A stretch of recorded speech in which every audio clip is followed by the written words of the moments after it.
Tanggal 22 November tahun 1922. Seorang arkeolog Inggris bernama Howard Carter berdiri di depan pintu makam yang tertutup debu selama lebih dari 3.000 tahun.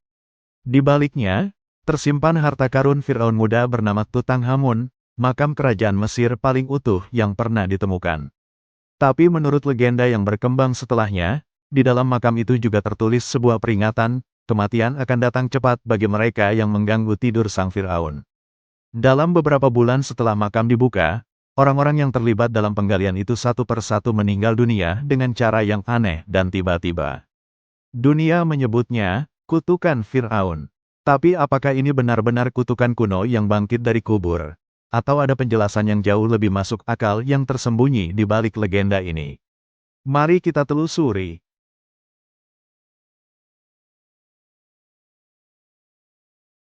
Howard Carter telah menghabiskan lebih dari 15 tahun mencari makam ini di lembah para raja, Mesir. Pendanaannya berasal dari seorang bangsawan Inggris kaya raya bernama Lord Carnarvon. Ketika akhirnya pintu makam ditemukan dan dibuka, yang terlihat di dalamnya membuat Carter tercengang. Emas, perhiasan, singgasana, hingga jenazah Tutankhamun sendiri yang masih terbungkus dalam sarkofagus emas, semuanya nyaris tidak tersentuh selama ribuan tahun. Penemuan ini langsung menjadi berita utama di seluruh dunia. Tapi kabarnya, ada sebuah prasasti kecil di dekat pintu masuk yang bertuliskan peringatan bagi siapapun yang mengganggu ketenangan sang Firaun. Hanya beberapa bulan kemudian, Lord Carnarvon, orang yang mendanai seluruh ekspedisi ini, meninggal dunia secara mendadak. Dan itu baru permulaan. Lord Carnarvon meninggal pada April tahun 1923, hanya sekitar 5 bulan setelah makam dibuka. Penyebabnya, infeksi dari luka gigitan nyamuk yang ia gores saat bercukur, yang kemudian berkembang menjadi pneumonia. Yang membuat orang-orang merinding. Konon pada saat kematiannya, seluruh kota Kairo mengalami pemadaman listrik misterius. Dan di Inggris, anjing kesayangan Lord Carnarvon dikabarkan melolong lalu mati tepat pada waktu yang sama dengan kematian tuannya. Setelah itu, kematian-kematian aneh lain mulai bermunculan di sekitar orang-orang yang terhubung dengan penggalian ini. George J. Gould, seorang finansir yang mengunjungi makam, meninggal karena demam tak lama setelah kunjungannya. Seorang bangsawan Mesir bernama Pangeran Ali Kamel Fahmi Bey ditembak oleh istrinya sendiri. Bahkan sekretaris pribadi Howard Carter, Richard Bethel, ditemukan tewas di tempat tidurnya dengan penyebab yang tidak pernah benar-benar jelas. Media pada masa itu menghitung total belasan hingga puluhan kematian yang mereka kaitkan dengan kutukan ini. Satu persatu, nama-nama yang pernah menginjakan kaki di dekat makam itu seolah dijemput ajal secara misterius.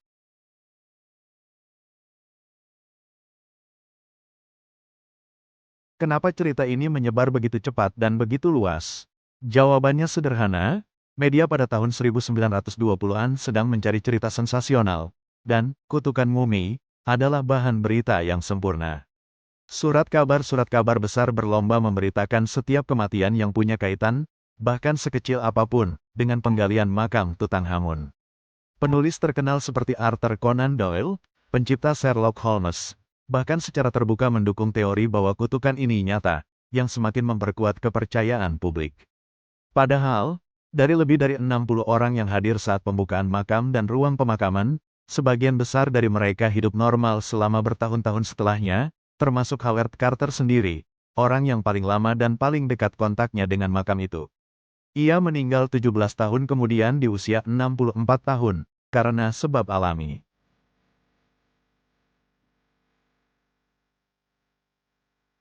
Jadi, apa yang sebenarnya terjadi? Ilmu pengetahuan modern punya beberapa penjelasan yang jauh lebih masuk akal dibanding kutukan supranatural. Penjelasan pertama, racun jamur kuno. Makam-makam Mesir yang tertutup rapat selama ribuan tahun bisa menjadi tempat berkembang biak sempurna bagi jamur dan bakteri, termasuk spesies seperti Aspergillus, yang dapat menghasilkan racun berbahaya bagi paru-paru, terutama bagi orang dengan sistem imun yang sudah lemah, seperti Lord Carnarvon, yang memang dikenal memiliki kesehatan rapuh sejak sebelum ekspedisi.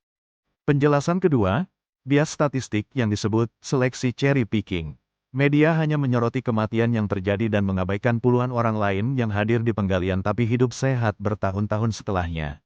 Ini menciptakan ilusi pola yang sebenarnya tidak ada secara statistik. Penjelasan ketiga, efek psikologis dan sugesti. Ketika seseorang percaya mereka terkutuk, stres dan kecemasan yang muncul justru bisa memperburuk kondisi kesehatan mereka secara nyata, sebuah fenomena yang dikenal sebagai nocebo effect, kebalikan dari efek placebo.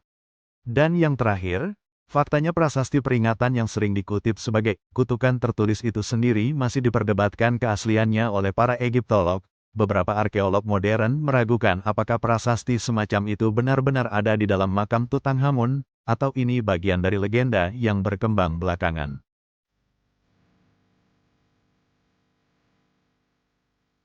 Jadi, apakah kutukan Firaun itu nyata?